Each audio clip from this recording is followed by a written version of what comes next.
Assalamualaikum warahmatullahi wabarakatuh. Sampurasun. Wargi-wargi baraya pecinta dongeng Sunda anu di mana beayana.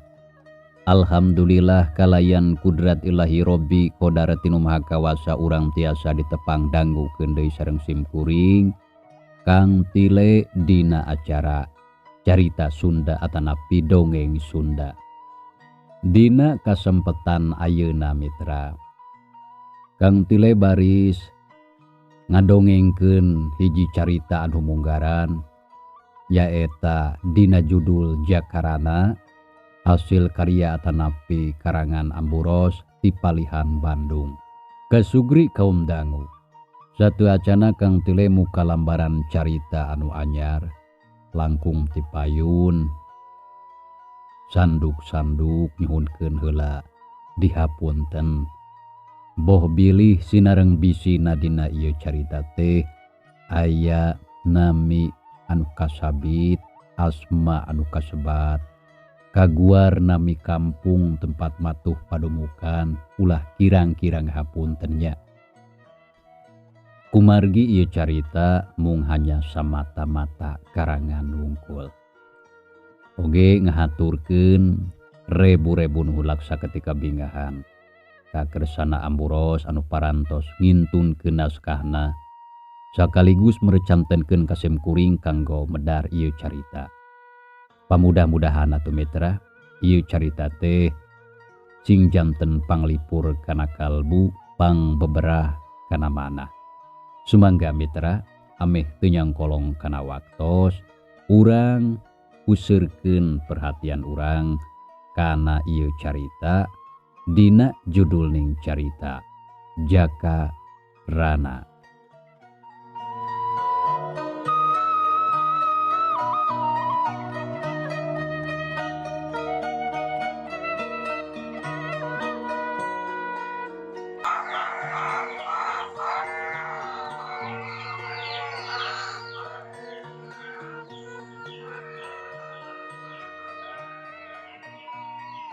Wanci paso sore di hiji pilemburan kacida matak betah.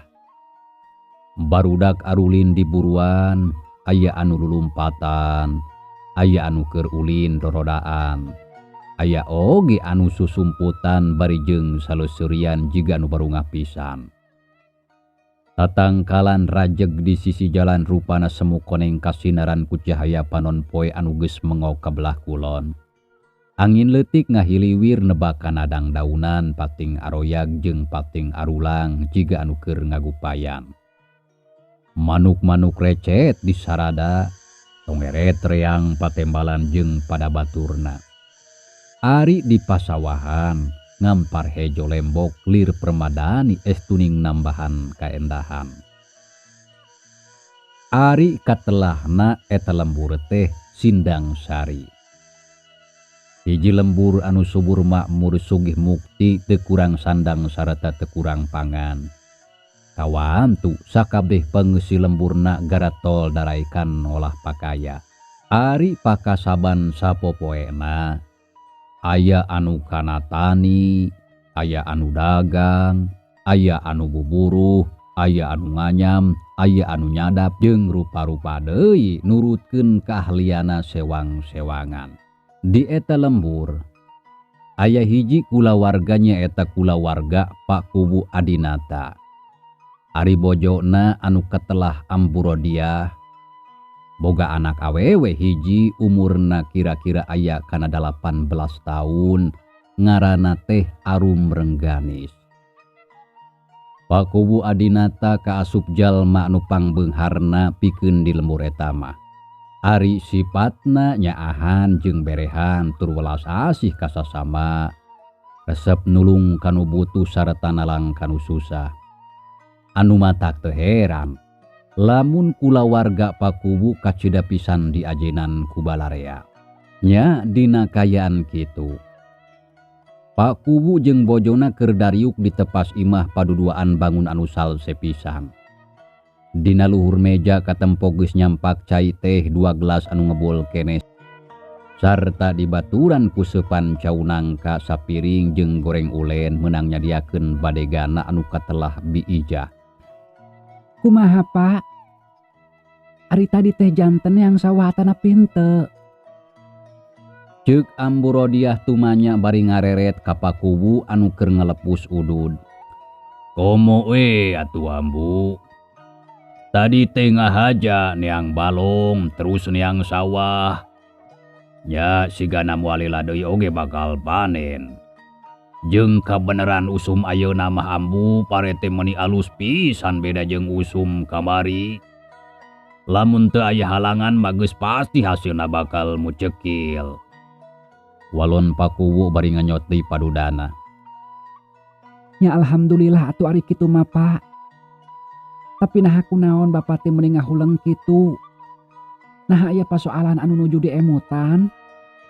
Ambu Rodiah tumanya deui bari jeung leuteup. Puguh kieu ieu teh Ambu. Tadi basa bapa rek neang sawah. Di jalan anu palebas saung patua kampung bapak teh pareng amprok jeung si Ajo anu rek indit ngarit. Sarta manehna cacarita cenah di lembur batur mah ayeuna teh keur beujeuna riweuh. Nah riweuh kunaon cenah Bapak? Ceuk Ambu Rodiah bari jeung katempo meuni kerung da puguh ngarasa heran. Nya ari anu jadi sababna mah cenah geus aya kana sababaraha peuting lemurna teh sok didatangan ku komplotan rampok anu kacida ngarusak maranehna teh. Ngeruk harta banda pangeusi lembur kitu cenah bejana teh. Baru geuning mataku mata kreuwas Bapak. Kumaha lamun komplotan rampok teh datang ka dieu sarta ngaranjah ka lembur urang? Nya puguh eta anu keur dipikiran ku bapa teh. Sabot Pakuwu jeung bojona keur gunem catur. Di kajauhan rentang-rentang harita katingali aya 3 jalma anu keur ngageredi gleumpang bangun anu rusuh.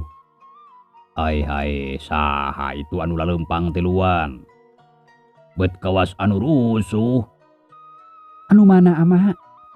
Itu anu maju ka dieu kawasna mah. Sigana rek kajugjug ka imah urang. Walon Pakuwu bari mencrong ka jalma anu tiluan. Ae nya. Tapi eta mah geuning jiga bah uka si Ajo jeung Mang Odin. Nya bener geuning baranehna. Keun atuh urang bagyakeun. Tekung silila anu tiluan geus anjog ka hareupeun buruan imah Pakuwu.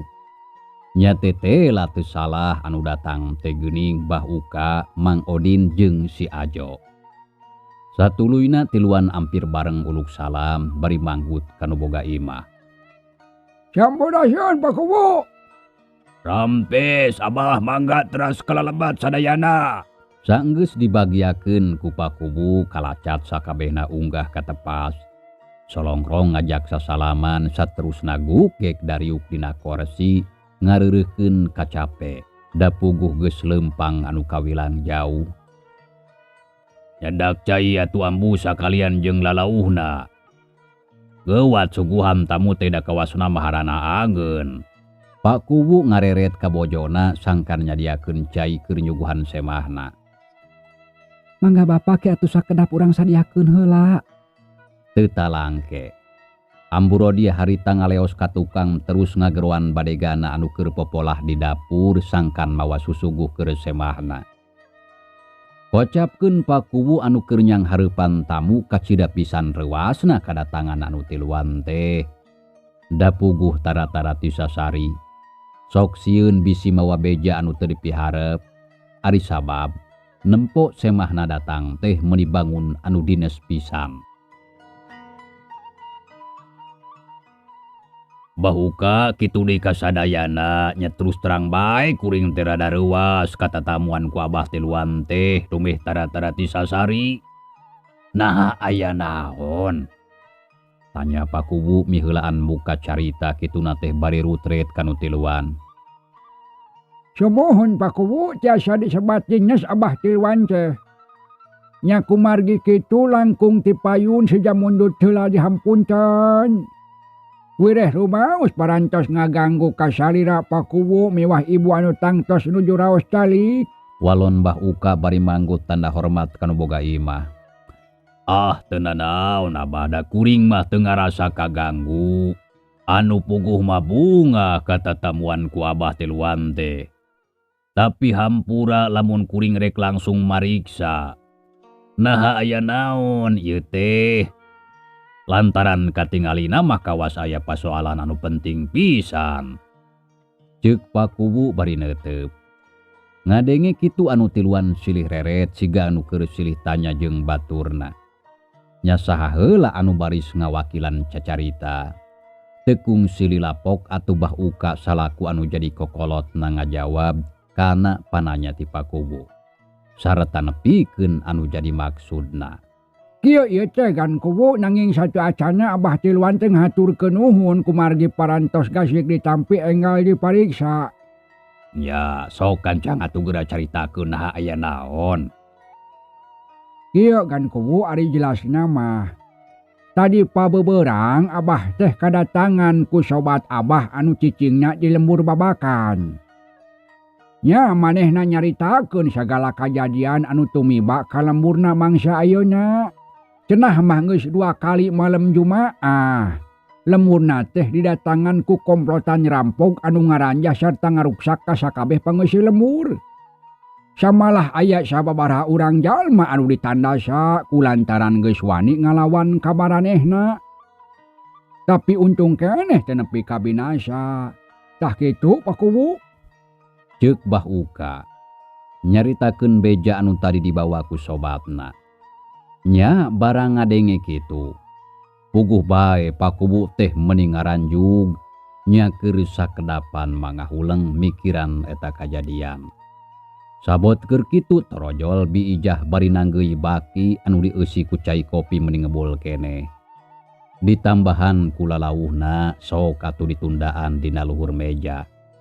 Geus kitu ngaleos deui ka tukang rek neruskeun deui hanca pagaweana. Mangga abah nya kitu deui sadayana sok atuh kadinya ngalaleuit heula. Keun lah gampang ngobrol masal sebae da moal ka mamana. Nya ngarah teu hanaang diselang geura mempeng cai kopina panas keneh moal purung nikmat geura. Pak Kubu harita nyelang nawarkeun heula susuguh ka semahna. Sareta teu hararese susuguh teh langsung ditarimakeun ku nu tiluan. Da memangnya geus hanaang ti tadi keneh. Omo si Ajo mah hanaang pisan lantaran tadi kakara balik ngarit. Mangga atuh nuhun atuh kan Kubu. Da mohon kalarasan abdi teh nuju hanaang ieu teh. Kumargi tadi ti sabada mulang ngarit teh teu kungsi kana cai sumur-sumur acan. Tapi langsung diajak ka dieu ku Mbah Uka sareng Mang Odin. Tembal si Ajo leungeunna ngaragamang kana gelas anu dieusi cai kopi. Kitu deui Mbah Uka jeung Mang Odin oge nurutan. Oh komo da maneh mah ari ningali cai kopi teh sok haripeut kawas ningali duit lain kitu Ajo. Wah, Mang Odin mah meuni sok kitu kawing teh. Tong sok heureui atuh ari payuneun kan Kubu mah. Sok erap isi pajarkeun nya. Yang deui sarua atuh Mang Odin oge sok hejo ari ningali duit mah. Tembal si Ajo bari nyerengeh ka Mang Odin. Ari Pak Kubu ukur mesem. Yeh, geus. Tong ngadon hareureuy di dieu mah izin ku Pak Kubu. Mbah Uka ngagebes kanu duaan. Sabab sok bisi kata terusan hareureuyna. Da puguh ari geus hareureuy teh sok rada hese dieureunkeun. Ari Pak Kubu ukur imut nempo kitu teh. Sanajan si Ajo ngomongna sok rada kasar, tapi da ari kalakuanna mah hade. Sajabat kitu budakna oge daekan getol hampang birit sahawai anu nitah ka manehna mah teu weleh daek tara nolak. Ari umurna kira-kira aya kana 20 taun. Hirup sapopoena ngan saukur jeung indungna lantaran bapana mah geus lila tilar dunia. Nya saenggeus aya kana sawatara waktu pok Pakuwu nyambung deui kana pasoalan anu tadi katunda.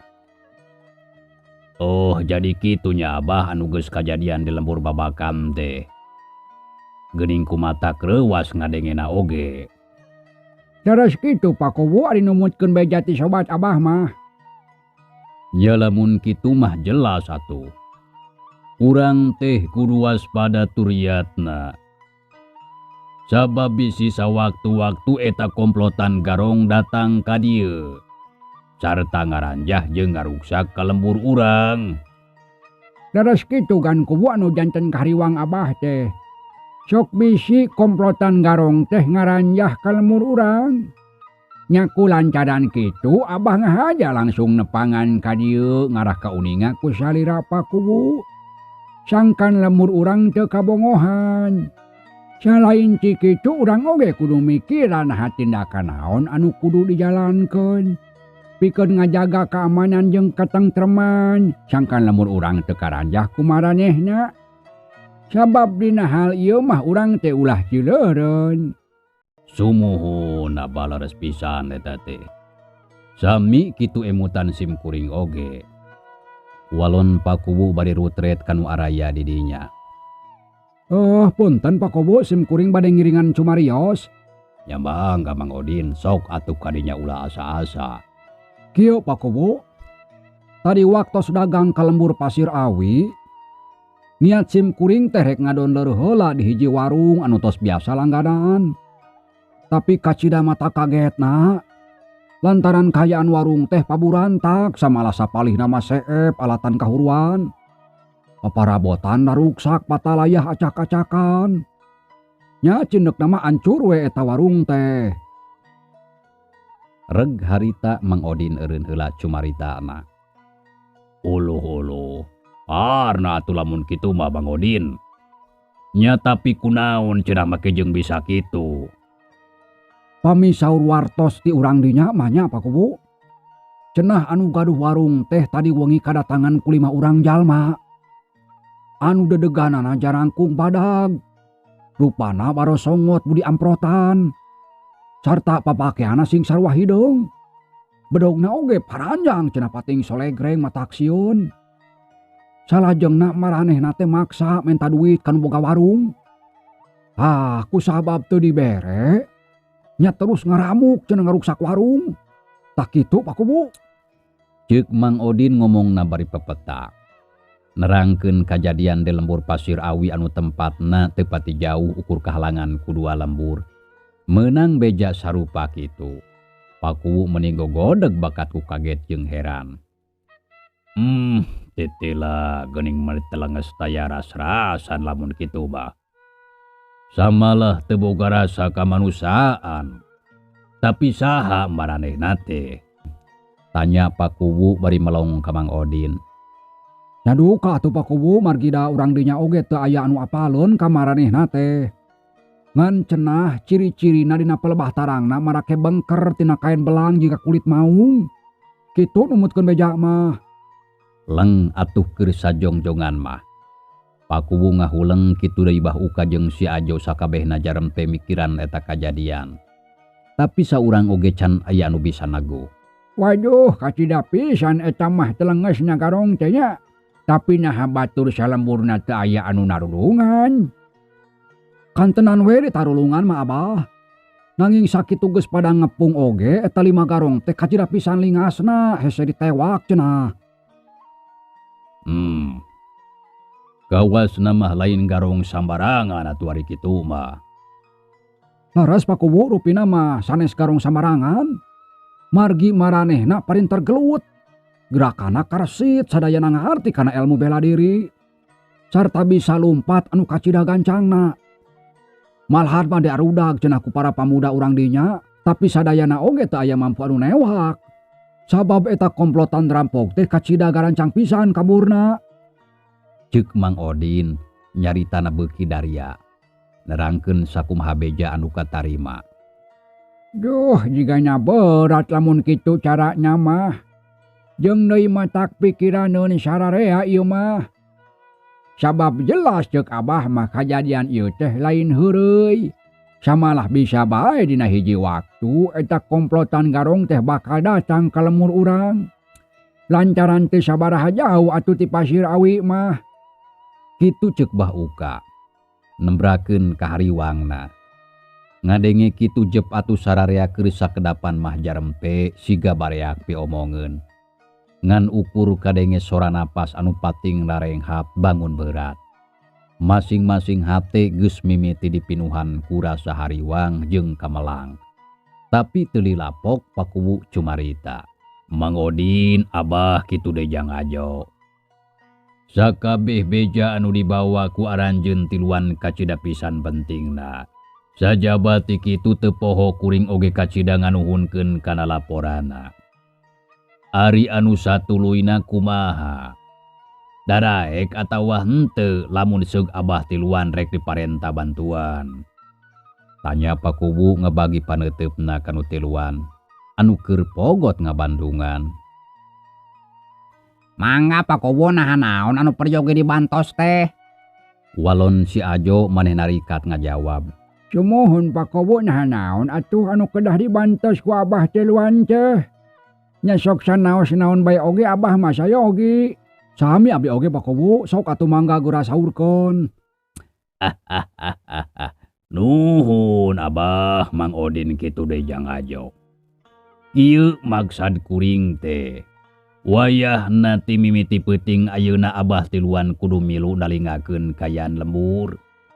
Lamun aya anu nyurigakeun gancang laporkeun ka kuring. Jeung deui poe isukan omat kudu daratang deui sakalian bejaan palebe, patua kampung, sareta tong poho Ki Japar sena daratang ka dieu. Lantaran ieu pasoalan geus tangtu kudu dirempukeun jeung para inohong lembur anu sejena. Da puguh kacida penting.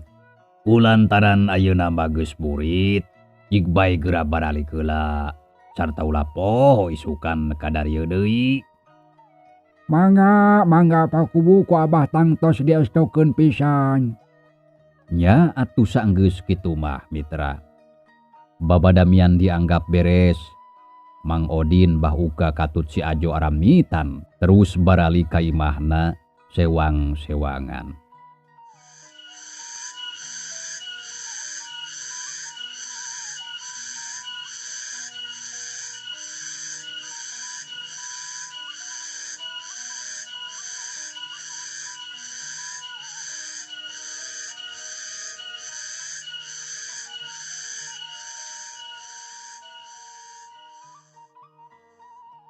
Kasugri kaum dangu. Kocapkeun peutingna harita kira-kira wanci bada Isa. Pakubu keur diuk di patengahan disang hareupan ku saurang mojang geulis anu tayalian eta teh anakna anu katelah Arum Rengganis. Nyi Arum Rengganis nya di lembur eta mah geus eueuh anu bireuk. Sararea pada apal da puguh ngabogaan rupa anu geulis. Samalah bisa disebutkeun panggeulisna weh di lembur eta mah. Awakna jangkung lenjang. Salain ti kitu hade sikep jeung pribadina. Matak teu heran lamun loba jajaka anu ngarasa kapincut katarik ati kapentang asmara ku dirina.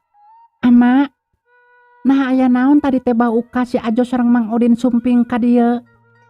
Samalih katingalina sapertos anu parenting pisan. Ceuk Nyi Arum nanya kanu jadi bapana bari neuteup. Puguh kieu eta teh Nyai sok geura bandungan cing saregep. Barabat pakuwu ngadadarkeun anu tadi dicaritakeun ku Bah Uka sapara kanca. Di awal nepi ka akhir eueuh anu dikilungan sarta di Bandungan ku Arum Rengganis kalawan Imeut Turdaria. Teu lila antarana pakuwu mungkas sakabeh caritana. Tah kitu Nyai eta teh. Puguh oge matak nambah pikiraneun jeung matak pikahariwangeun ka salarea. Ari sabab ama teh ngarasa salempang. Sok sieun aya kajadian anu teu dipiharep tumiba ka lembur urang. Nya ari tadi jadi indit ka pasir neang sinini jeung si Aki teh atawa henteu. Kan tenan we atuh ama. Margi tos lami abdi teh tependak sareng Aki kitu deui sareng Nini. Meuni tos sono paraosan teh. Satadi nama abdi teh bade teras mondok di pasir. Mung bilih ama sareng ambu ngaraos dedeupeun margi teh acan kantos wawartos di tadina. Kitu ceuk Arum Rengganis ngawalon kana pananya bapakna.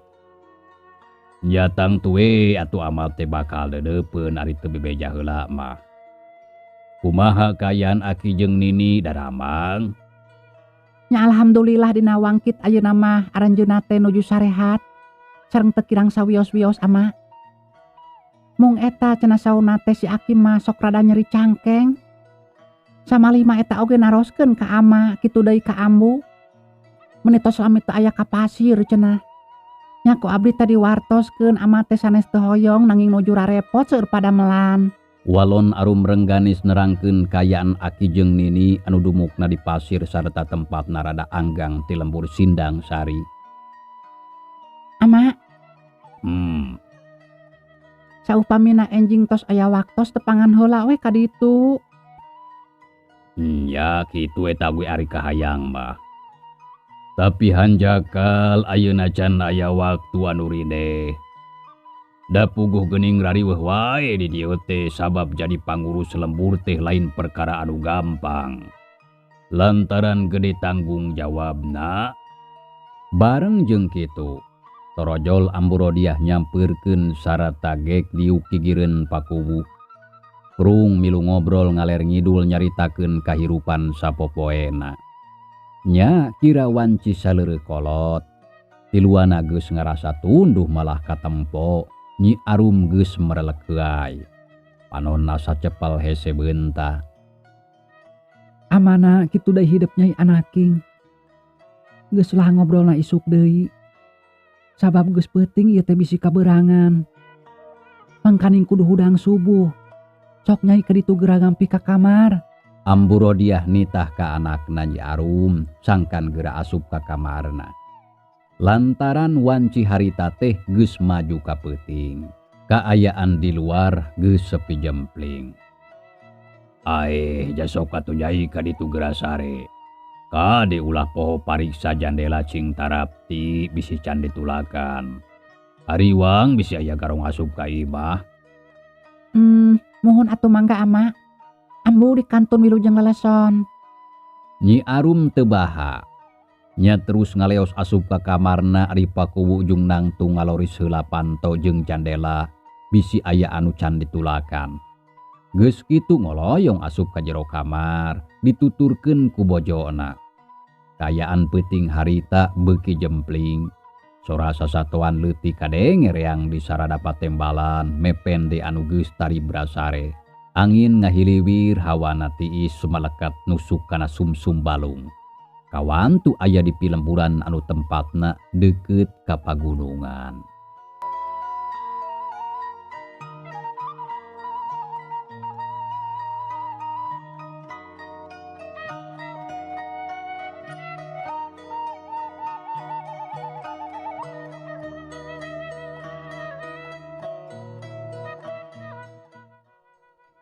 Kasugri kaum dangu. Panjangna alam peuting teu kacatur lilana. Kanyahoan harita geus nincak kana wanci subuh. Sora bedug kadenge ditakol di masigit hayam jago geus reang kongkorongok ngabagiakeun wanci isuk-isuk anu sakedeung deui bakal datang. Teu sakumaha lila. Brai-brai kayaan teh mimiti caang. Manuk-manuk recet di sarada dina dahan pating ara celog silih udag jeung pada baturna. Panon poe geus moncorong ti belah wetan cahayana koneng umyang nyaangan sakumna alam pawenangan. Dina kaayaan kitu, ka imah Pakuwu harita geus juljol aya anu daratang. Di antarana anu kamari tiluan nyaeta Bah Uka si Ajo jeung Mang Odin. Ditambah ku 3 urang jalma anu tayalian palebe, tua kampung jeung Ki Japar minangka anu dipercaya jadi kokolot lembur. Sanggeus dibagiakeun ku Pakuwu sararea unggah ka tepas. Satuluy naguk gek dariuk ngariung di sang hareupan kunu boga imah. Wilujeng enjing, bagya kasadayana kumaha daramang. Pakuwu ngamimitian muka carita, sarta ditembalan ku sakabehna ampir bareng ngajawab alhamdulillah pangesto. Itu cenah. Gan kuwu ieu mah dibujeng enggalna wae. Kamari pasosonten sim kuring teh ngadada kasumpingan kujang Ajo. Ari saurna mah diangkir ku salira sangkan pangan ka dieu nah laras kitu. Ceuk palebe harita pangheulana tumanya. Da puguh geus teu sabar hayang geura nyaho kana maksudna. Nah harek aya perlu naon Pakuwu nitah datang ka imahna. Sumuhun daras pisan palebe. Samalih Patua sareng Ki Japar oge sami kusim kuring teh dihaturanan linggih. Umargi aya anu bade dibadantenkeun wirih aya hiji pasoalan anu kalintang penting. Lantaran aya sangkut pautna sareng katengtreman di lembur urang. Nyaha aya kajadian naon Pakuwu di lembur urang teh? Sok asa meuni rarewas. Dararasaan mah kayaan lembur teh estu ningker ayam tentrem anu pikahariwangeun. Tanya Patua kampung bari neuteup ka Pakuwu. Hatena jadi penasaran. Puguh kieu geura Patua, keun kusim kuring urang pedar ti mimiti supados janten kahartos kusadayana.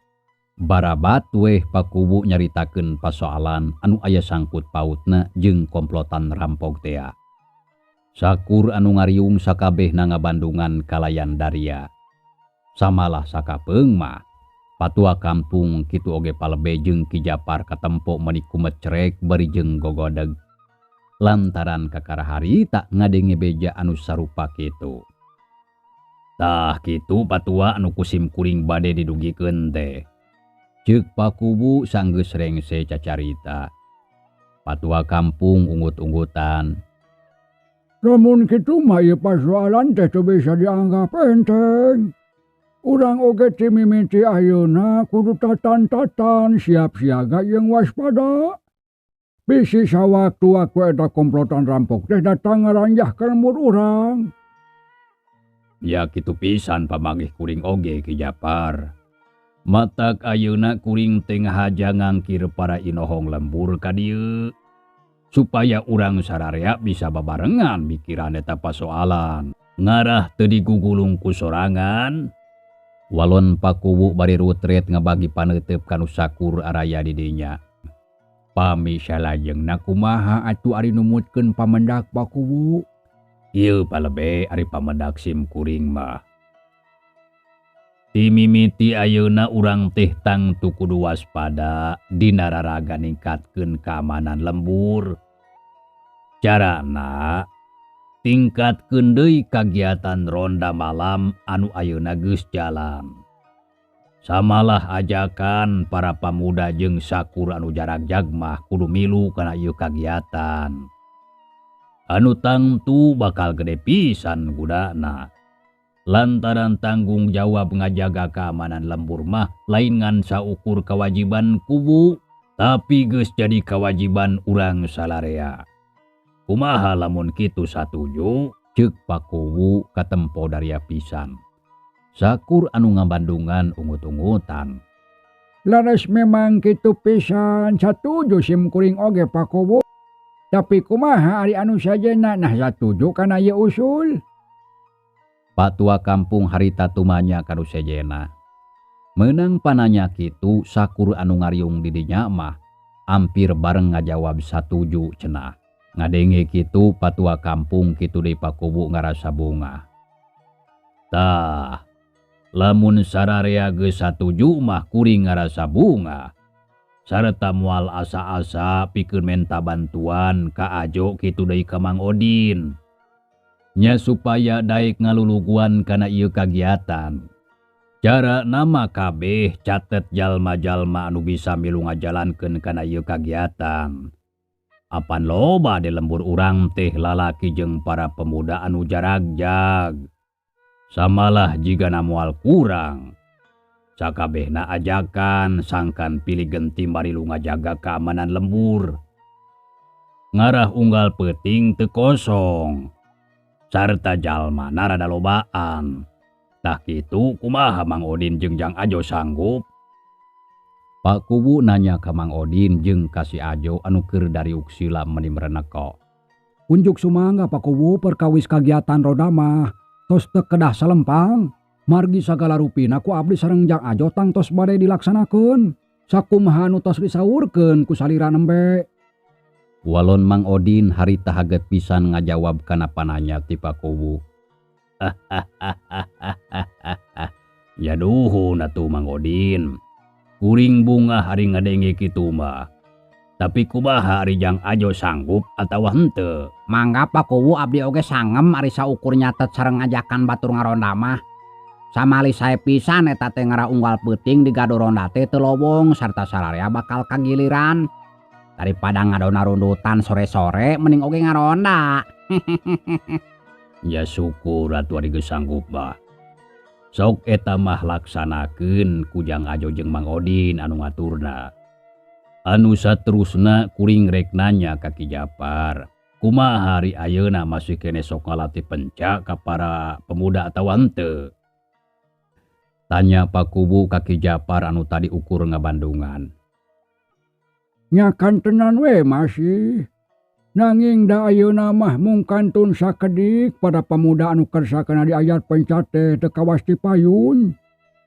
Walon Ki Japar nerangkeun kayaan anu sabenerna. Lantaran ku ayeuna mah para pemuda anu daraek diajar Pencasilat teh geus rada ngurangan. Jadi kitu nya. Mitra cageula ieu carita urang tunda heula nya.